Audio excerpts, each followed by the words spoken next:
네, 북한이 남북, 북미 정상회담을 앞두고 분주한 외교 행보를 이어가고 있는 가운데 한미일 안보실장들이 미국에서 비공개로 만나 긴밀한 공조를 약속했습니다. 한편 한미 군 당국은 올림픽으로 연기된 한미연합군사훈련 일정을 내일 발표할 예정입니다. 훈련 규모가 축소될지 관심을 모으고 있습니다. 이 시간 정영태 북한연구소 소장, 신범철 국립외교원 교수 두 분 모시고 한반도 정세 얘기 나눠보도록 하겠습니다. 안녕하십니까? 네, 안녕하세요. 어서 오십시오. 한미연합군사훈련 드디어 이제 다음 달 할 것 같습니다. 근데 내일 이제 공식 일정하고 훈련 규모 이런 것들을 정부에서 발표를 한다고 합니다. 미국 측과 이제 조율이 좀 된 것 같아요. 그런데 그 예전보다 조금 로우키로, 그러니까 내용도 좀 비공개로 하고요. 훈련 규모도 좀 축소되지 않을까 이런 전망이 나오고 있습니다. 어떻게 이거 북한을 다분히 배려한 걸로 봐야 되겠습니까? 먼저 얘기 드리면은 네. 그 축소라고 하는 것이 맞을 겁니다. 예. 왜 그러냐면 일단 그 남북한에 있어서 그리고 또 미북 간에 있어서 이 대화 분위기라고 하는 대화 환경에 들어왔다 이래 볼 수가 사실 있죠. 그렇다면은 이런 대화를 좀 매끄럽게 진행시켜 나가기 위해서는 그것에 해당되는 영향을 주는 이런 요소들을 좀 비교적 좀 완화한다라든가 이런 그 행위를 하는 게 일반적인 것이니까 예. 이것은 이제 한미연합 군사 훈련도 예외가 아니다. 미국도 그렇고 우리 한국도 그렇고 일단 특히 그것도 회담이 보통 회담이 아니고 사실 그 양 정상의 회담이 기다리고 있다 이런 얘기죠. 그런데 이 정상회담을 지금 준비하고 있는 중이에요. 그렇기 때문에 이번에 이제 두 가지 의미가 사실 있습니다. 그럼 하나는 이런 그 정상회담, 한미 정상회담, 그 남북한 정상회담과 미북 정상회담을 우리가 결정해놓고 그것을 준비하는 과정에 한미 연합 군사 훈련을 연기하거나 혹은 이것을 또 이 폐기한다라든가 이런 것이 없이 그러나 기존과 마찬가지로 이것을 이제 진행하게 된다라고 그렇죠. 하는 이 자체가 북한도 좀 여기에 대해서는 인식상 변화가 좀 있는 것 같고 우리도 마찬가지고 미국도 마찬가지다 이런 측면이 하나 있고 그런데 이제 이것을 이제 하게 되기는 되는데 이것을 좀 완화하거나 비교적 그 영향을 좀 그 부정적 영향을 최소화하겠다라고 하는 그런 움직임 자체는 사실상 이제 우리가 이걸 공식적으로 얘기해도 될 정도의 내용임에도 불구하고 아직까지 비공개를 하고 있다라고 하는 만큼 그만큼 남북 정상회담하고 미북 정상회담에서 여러 그 기대를 많이 걸고 하고 있는 것이 아닌가 이렇게 판단을 해볼 수가 있죠. 같은 맥락에서 이 미국에서 도입하기로 한 F-35A 이건 출고식을 한다는데 이것도 좀 조용히 치르겠다 한 것 같아요. 당초 이제 규모를 좀 참석자도 좀 급을 좀 낮춰서 가겠다. 이것도 같은 맥락인가요? 예, 그렇게 생각합니다. 당초 공군 참모총장이 가기로 돼 있었는데 차장이 가는 거로 돼 있고요. 저는 이렇게 생각합니다. 전반적으로 우리가 군사 훈련이라든가 이런 걸 기획하거나 계획할 때는 군사적 필요에 의해서 가장 필요한 부분을 해야 된다고 생각을 해요. 다만 그것을 발표하거나 이런 부분에 있어서는 한반도 정세라든가 그런 것을 좀 반영해서 할 필요는 있다고 생각합니다. 저는 우리 군 당국 그리고 한미 군 당국이 지금 독수리 훈련이나 키리졸브 훈련을 나름 현재 상황에서 가장 필요한 것들을 한다고 생각합니다. 다만 이제 그것을 발표함에 있어서는 북한 문제라든가 아무튼 북한을 우리가 대화로 견인하는 과정이 필요한 과정에선 불필요하게 북한을 자극할 필요는 없다. 그러니까 로키로 발표를 해라. 그러면서도 해야 될 훈련은 내부적으로 잘 진행하면 된다. 그렇게 생각합니다. 알겠습니다. 이제 지난번에 특사단이 북한을 방문하고 그다음에 이제 미국, 중국, 러시아, 일본까지 이렇게 다 돌았지 않습니까? 주변국을. 주영현 국가안보실장이 17일 날 또 미국을 다녀왔어요. 보니까 이 일본과 또 미국의 안보 실장들이 모인 건데 비공개로 진행이 됐습니다. 갑작스럽게 모인 걸까요? 이 맥메스터 국가안보장관이 좀 이렇게 한번 이야기를 해보자 했다고 지금 알려지고 있거든요. 어떤 목적으로 좀 만났다고 보십니까? 예, 미국의 그러한 어떻게 보면 우려 반 아니면 계획이라든가 그런 것들이 반영돼 있다고 생각하는데요. 왜 그러냐? 지금 우리 특사가 북한에 가서 비핵화 메시지를 듣고 미측에 전달을 했습니다. 트럼프 대통령이 미북 정상회담 하겠다고 얘기를 했어요. 근데 북한이 이 과정에서 비핵화 부분에 있어서 아직 확실한 메시지는 주지 않은 상황이고 일본과 같은 경우나 중국과 같은 경우는 이제 자기의 목소리를 내려고 하는 모습을 보이고 보이고 있습니다. 일본만 같은 경우에도 납치자 문제를 또 다뤄야 된다는 이야기가 나오고 있고요. 예, 예. 그러니까 이 비핵화 어떻게 보면 단일 공조, 비핵화에 초점을 둔 공조를 해야 되는데 적어도 한미일만큼은 그런 부분에 있어서 목소리를 조율하자 그런 취지에서 미국이 제안을 한 것 같고요. 이제 이러한 메시지를 시작으로 해서 사실 중국이나 러시아에게도 예. 비핵화 부분은 우리가 흐트리지 말자. 예. 그래서 이번을 계기로 해서 한반도 비핵화를 이루고 지속 가능한 평화를 정착시키자. 예. 이런 이야기를 또 우리는 미측을 통해서 그런 메시지를 또 전해야 되고 우리가 주변국에 특사를 보낸 것도 그러한 목적이기 때문에 뭐 가장 중요한 것은 지금 현재 한미일만큼은 단일하게 접근하자. 그런 부분에서 잘 조율된 회의라고 생각합니다. 이번 남북 정상회담, 북미 정상회담의 가장 큰 의제인 비핵화. 과거에 실패했던 거 이번만큼 실패하지 말자. 특히 이제 이 한미일이 국권이 공조를 해야지. 뭐 중국도 지금 따라갈 상황이고 러시아도 지금 그걸 지켜보는 상황 아니겠습니까? 3개국이 좀 뭉칠 필요가 있어서 이렇게 만난 거겠죠? 당연하죠. 네. 그 지금 이제 미북 정상회담이든 남북 정상회담이든 가장 중요한 그 주제라고 한다면은 뭐 공통된 것이죠. 바로 그게 비핵화입니다. 그게 뭐 두리뭉실하게 한반도 비핵화가 아니라 북한의 핵 폐기, 소위 북한의 비핵화라고 우리가 봐야 되겠죠. 예. 거기에 이제 초점을 두고 일을 한다고 보기 때문에 사실 미국은 미국대로 그 비핵화가 가장 중요한 초점이 될 수가 있고 또 뭐 사실은 그 비핵화 문제가 아니면은 미국 간에 저렇게 그 바쁜 강대국이 그 북한을 만나서 또 그 얘기를 할 그런 그 여지가 사실 없는 거예요. 또 관심도 사실 예, 떨어지고. 예. 그러나 단지 이제 그것이 비핵화라고 하는 차원에서 그게 가장 그 의미를 둔다 이래 하기 때문에 소위 그 트럼프 정부는 트럼프 정부대로 정치적인 나름대로의 그 목적도 있다고 봐야 되겠죠. 그게 바로 뭐냐면은 자기들은 비핵화를 하게 된다면은 이제까지 이전 정부가 가장 그 어려워했던 이런 것을 사실 자기들가 해냈노라 하는 것을 뭔가 이번 정상회담에서 찾기를 원하는 거죠. 예. 자, 그다음에 일본도 마찬가지입니다. 일본은 지금 상황에 있어가지고 사실 북한하고 이 관계에 있어서 가장 이렇게 냉랭하게 된 것도 물론 뭐 그 납치자 문제라든가 이런 것이 있지만 일본한테 직접적으로 위협이 될 수 있는 이런 핵 문제라는 것이죠. 또 그다음 미사일이고 핵 미사일 문제를 해결하기 위해서 나름대로 공조가 필요한 거고 또 우리 대한민국도 마찬가지입니다. 사실은 그 남북 정상회담을 해가지고 여러 가지 이제 남북 간 관계 개선을 한다든가 이런 기본적인 것도 있지만 그러나 거기에서는 역시 그 비핵화 문제가 만약에 이게 따라가주지 않는다면은 예. 또 그것이 어느 정도 그 나름대로 균형을 이루어주지 않는다면은 사실 남북 간 관계 개선에 있어서도 그것도 무위로 돌아갈 가능성이 굉장히 크다. 예. 이따 손 치더라도 그 의미를 상당히 잃어버리게 되겠죠. 그렇기 때문에 삼국 자체가 비핵화에 사실 달려 있다 이렇게 볼 수가 있죠. 그렇기 때문에 이번에 북한은 사실 결심을 단단히 해야 될 거예요. 두리뭉실하게 만약에 비핵화에 대해서 미국한테 접근을 하거나 아니면 그 우리 대한민국에 접근을 했을 때 아마 자기들 그 이후에 돌아오는 부정적인 영향은 여파는 상당할 것이라는 걸 사실 생각을 해야 돼요. 예를 들면 이제 그 이전에 대북 제재라든가 압박 그 몇십 배 될 수 있는 어떤 그런 부정적 결과도 가져올 수 있다. 예. 이런 차원에서 자기들도 뭔가 이 진심 어린 나름대로의 그 변화를 내놓을 준비를 지금부터 해야 된다. 이런 생각이 그렇죠. 되죠. 북한 측도 이제 마지막 기회라고 판단하지 않으면 사실은 더 그렇죠. 정말 절벽으로 떨어질 수밖에 없는 그런 맞습니다. 상황이 될 것 같습니다. 예. 예. 그 이제 4월 말에 남북 정상회담이 있고 5월 말에 이제 북미 정상회담 예정이 돼 있는데 그 사이에 이제 한미 정상회담 또 한중일 정상회담이 열릴 가능성이 있어 보입니다. 그런데 이제 문제는 5월 북미 정상회담이 정말 그때 5월 말 정도 열릴 수 있을지 지금 이제 국무장관 라인에서 지금 뭐 청문회 인준 자체가 좀 어렵다 이런 이야기까지 나오거든요. 시기 그러니까 북미 정상회담의 일정이 굉장히 중요할 것 같아요. 그 이제 한미 정상이 끝난 이후에 그걸 결과물을 가지고 각국 정상들과 만나야 되는 그런 상황이잖아요. 예. 네, 그렇습니다. 그러니까 일단 몇 가지 시각에서 볼 수 있는데 예. 첫째, 미국은 준비를 잘 할 수 있는가?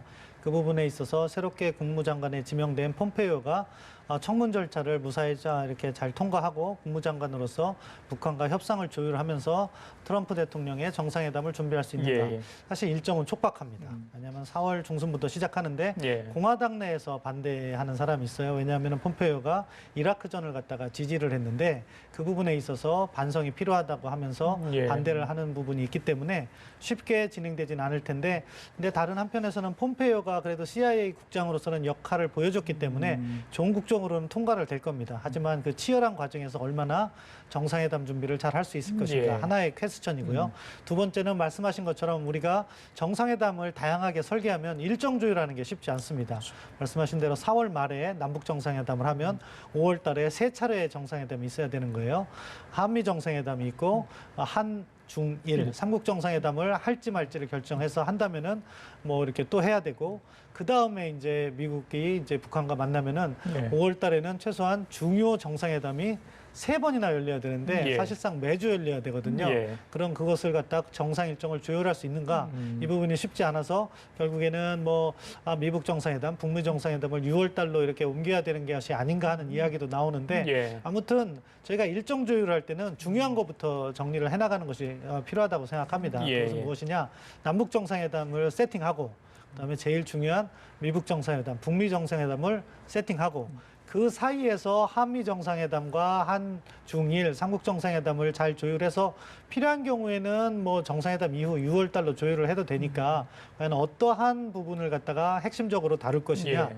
그 부분에 있어서 우리가 북한에 전달한 메시지는 무엇이고 예. 어떻게 준비를 할 것이냐 이러한 고민들이 지금 시작돼야 되고 그러한 고민들을 하나하나 외교부에서 해서 일정을 갖다가 조율할 거라고 생각합니다. 그래요. 시기, 장소, 의제 뭐 여러 가지 현안들 지금 뭐 협의할 것도 굉장히 많아 보입니다. 우리 소장님께 이걸 여쭤볼게요. 이제 지난번에 대북 특사단이 갔을 때 김정은 위원장을 만나지 않았습니까?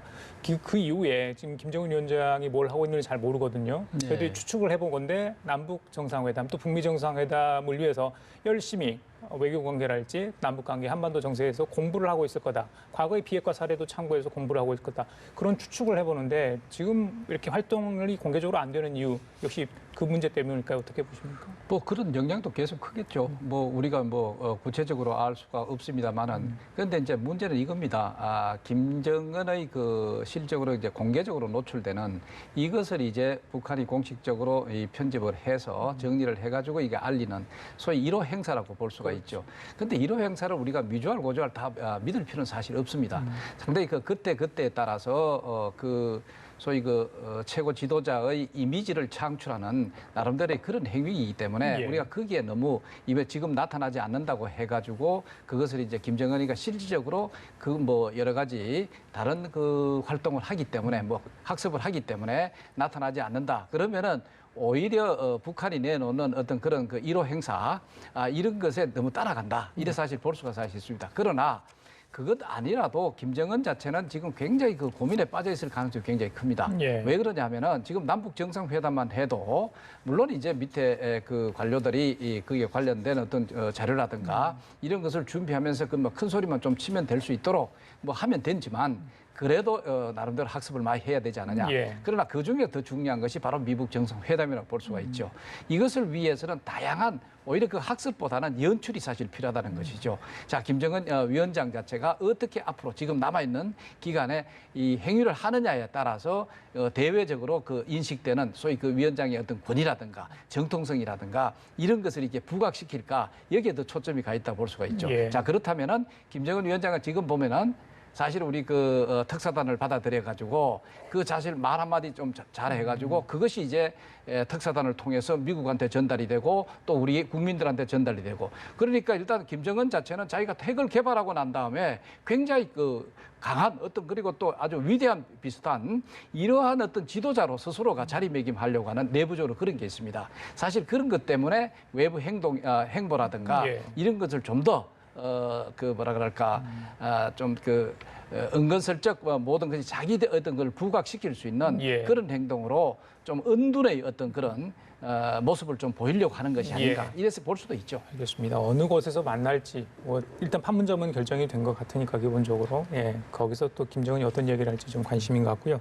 그 이제 청와대가 이달 말인가요? 남북 고위급 회담 접촉을 하잖아요. 접촉을 해가지고 여러 가지 정상회담 일정과 의제를 좀 짤 것 같은데 그 한라인 설치에 대해서 굉장히 그 뭐랄까 깊은 관심을 가지고 있는 것 같아요. 이게 이제 설치되려면 북한 측 협조가 좀 필요한데 이후에 그러니까 남북 정상회담 이후에도 이 한라인이 제대로만 가동된다면 남북 관계에서 획기적인 일이 될 거다 이렇게 기대감이 청와대에서 나오는 것 같습니다. 어떤 역할을 할 것으로 보십니까? 이제 매우 중요한 역할을 할 거라고 생각합니다. 그러니까 지난번 특사가 방문해서 6개 항에 합의를 했는데 그 예. 중에 두 번째가 한라인입니다.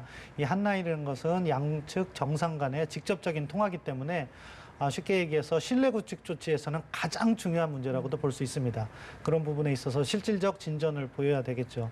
그런데 이제 한라인을 설치하는 것 자체는 물리적으로 그렇게 어렵진 않을 겁니다. 우리 통신선이 있기 때문에 그 통신선을 따로 떼가지고서는 그러니까 우리 청와대와 저쪽 주석궁에 이렇게 배치를 하면 되는데 그 부분에 있어서 협조를 해야겠죠. 예. 북한이 어느 시점에서 할지 그건 아직 모르겠지만 예. 우리 측에서는 그러한 문제 제기를 해서 최소한 정상회담 이전에 한번 한라인이 가동되고 그래서 언제 만납시다 이렇게 통화를 한번 하고 예. 양측 정상이 만난다면 훨씬 더 분위기도 좋게 조성될 수 있다고 생각하니까 그 부분에 중점을 둬서 조속한 시일에 합의를 낼 수 있도록 노력을 해야 된다고 생각합니다. 예, 알겠습니다.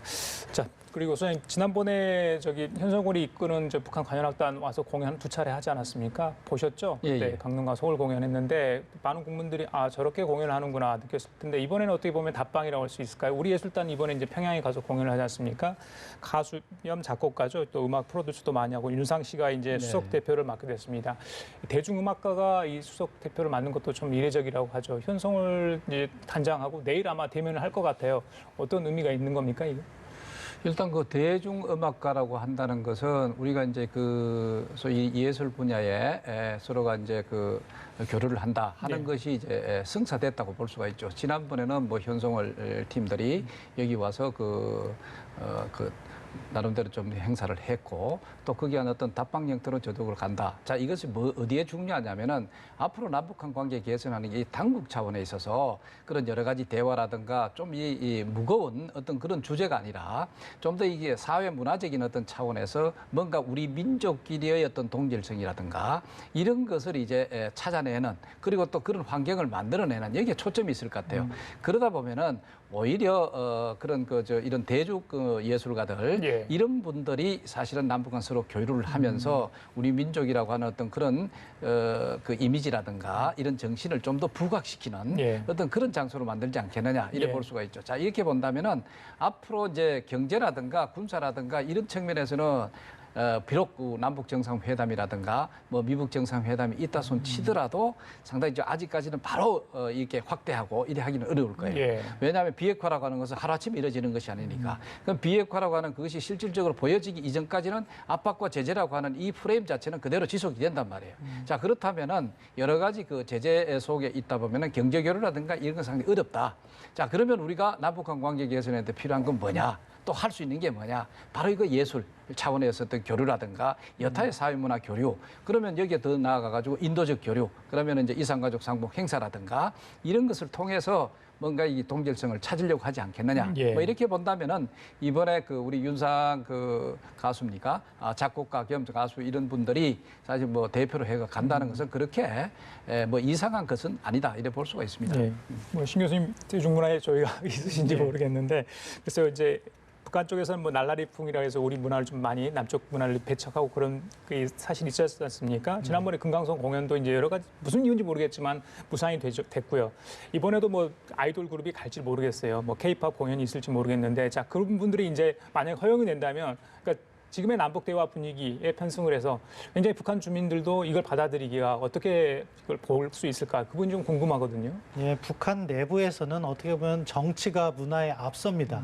그런데 과거에는 이런 정치가 문화 교류를 어떻게 보면 차단하고 있었는데 이번에 정치 교류를 통해서 이러한 문화 교류를 확산시킨다면은 그 부분에 있어서는 북한 내 우리의 문화, 한류라고 하죠. 그런 것들이 여러 가지 측면에서 확산될 수 있는 좋은 기회가 된다. 그렇기 때문에 아마 북한도 나름 조율을 하면서 하려고 할 겁니다. 네. 그러니까 이제 협상을 해서 하면서 이렇게 우리 아이돌 부분을 우리가 많이 넣고 싶어하면 그걸 좀 줄여달라는 이야기도 할 수 있고 그런 조율은 뭐 북한에서는 필요하다고 생각하기 때문에 우리한테 제안을 할 거라고 생각하는데 예. 우리도 첫 술에 배부를 수는 없으니까 이걸 단계적으로 하면서 이러한 문화 교류가 지속 가능하고 정착될 수 있고 또 북한의 일반 주민에게도 널리 알려질 수 있도록 차근차근 단계적으로 점증적으로 접근하는 것이 필요하다고 생각하고요. 이번에 윤상 뭐 가수 겸 작곡가인데 대표로 한 것은 참 참신하다고 생각합니다. 왜냐하면 우리도 너무 이렇게 정부 관료가 하다 보면 딱딱하고 창의적인 아이디어를 제안하기는 어려운 부분이 있는데 예. 어떻게 윤상이라는 그 가수 겸 작곡가가 협상을 주도하면서 필요한 부분, 그러니까 남북 관계에 있어서 협상이 미묘한 부분이 있거든요. 그런 건 알 수가 없는 건 통일부에서 지원을 하고 예. 이렇게 하면서 문화 교류는 문화인들이 조금 더 활발하게 전개하는 그런 노력. 그러니까 이렇게 전문체적인 과정에서 사실 남북 교류라든가 문화 교류 이런 거는 우리가 가능하면 물꼬를 확 튀는 네. 게 필요하고요. 비핵화 문제에 있어서는 북한을 비핵화 쪽으로 정말 확 견인하는 그런 체계적인 접근이 필요하다고 생각합니다. 알겠습니다. 뭐 시간이 많지 않은데 좀 간단히 하나 여쭤볼게요. 유엔 안보리 산하 대북 제재위원회가 있습니다. 연례 보고서를 발표를 했는데 북한이 각종 불법 행위를 통해서 지난해 최소 2억 달러를 벌어들였다고 합니다. 이게 지난해 기준이거든요. 글쎄요, 지금 이제 더 제재가 더 강화된 상황에서 얼마나 이제 더 이것들을 차단했는지 모르겠습니다. 지금은 뭐 더 촘촘히 됐을 것 같은데 이렇게 그러니까 지난 1년간 상황에서 북한이 그러니까 허점, 허술하게 꼼수를 부리거나 여러 가지 불법 행위를 했다 이렇게 보면 되는 건데 지금도 이게 만연해 있다고 보시는지 어떻게 보세요? 사실은 그 북한이 그 대외 거래라든가 이 교류가 자체는 이 공식적으로 이루어진 것보다 불법적으로 은밀하게 이루어지는 게 더 많다. 그렇기 때문에 우리가 이 공식적으로 하는 제재가 그만큼 어렵다 이렇게 볼 수가 있죠. 사실 뭐 지금 이렇게 나오는 것은 우리가 다 예상을 하고 또 우리 충분히 이런 정도는 있을 수밖에 없다는 그런 측면이 있습니다. 예. 자, 그렇다면은 앞으로 이제 대북 제재가 사실은 좀 더 효율적으로 나가기 위해서는 이런 것조차도 막을 수 있을 정도의 공조 이것이 이제 보다 더 이제 대북 제재 강화다 이렇게 사실 생각할 수가 있죠. 그러나 지금까지 이래 드러나 있는 것은 뭐 이렇다 해가지고 대북 제재가 잘 먹혀 들어가지 않는다고 판단하기는 어렵습니다. 예. 그러나 이런 불법적으로 그리고 은밀하게 이루어지는 것은 일부고 그러나 그래도 공식적으로 이루어지는 것이 상당한 부분 차지한 만큼 우리가 지속적으로 대북 제재라든가 하는 이 영향력 자체는 충분히 저쪽에 가고 있다 이런 식으로 판단을 해야 되고 그다음에 아까 우리 이제 그 대표단 예술단 대표단을 우리 날라리라든가 요새 뭐 우리 그 K-팝이라든가 예. 오히려 북한 쪽에서는 그런 대표단을 더 원할지 모르겠습니다. 그래요. 왜 그러냐면은 이쪽이 개파이단 말이야. 이 날라리 풍으로 지금 만연해가지고 사실은 이게 질서가 잡혀져 있지 않고 하는 어떤 그런 것을 오히려 부각시키는 계기가 될 거예요. 왜 그러냐면 북한 주민들은 그거 보면요 정상적으로 잘 안 보죠. 그래요. 우리도 사실 이 정상적으로 보면 오래 안 됐잖아요. 알겠습니다. 자, 지금까지 정영태 북한연구소장 신범철 국립외교원 교수였습니다. 말씀 감사합니다. 예.